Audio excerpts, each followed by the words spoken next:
Hi again, this is Beth Benjamin back with the third video in the series of how to relieve your low back pain. I'm the Pilates instructor here at the Wellness Center. So in the first two videos, the first video we talked about how to engage your pelvic floor, which also engages another deep core muscle, the transversus abdominis. Then the second video, we showed you how to do an imprint, which lengthens out your lumbar spine, which is another step in the low back relief. This is the third step. This is what we call a hip roll prep in Pilates. So we're going to do the first two steps.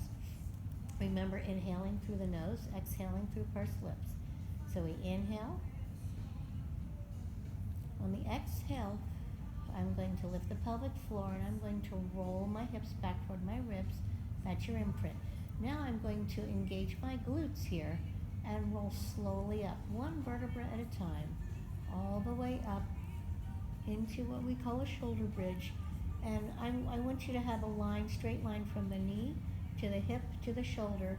Your glutes are engaged, your hamstrings are engaged, and your legs are hip width apart and parallel. We're going to take an inhale here, exhale, and I'm going to slowly roll through the spine, one vertebra at a time, thinking about laying each vertebra back on the mat, going through that imprint, and then releasing the pelvis back to the neutral position.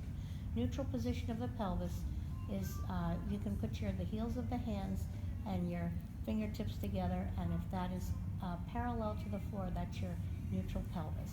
Let's do the hip roll again. Hip roll prep. Inhale. Exhale, pull the pelvic floor up, connects to the transversus abdominis, roll the hips back toward the ribs. Now roll slowly up through. I'm going to engage my glutes here. Hamstrings are engaged, one vertebra at a time, peeling it off the mat. I'm going to have a nice straight line from the knees, hips to the shoulders. Taking an inhale here, keeping my rib cage nice and stable. And exhale. I'm not popping my ribs. I'm trying to stay in that neutral spine, rolling one vertebra at a time, coming back through the imprint and releasing. And that's it. And if you have any questions or you want to have a complimentary session with me, please contact me at the email below. Thanks.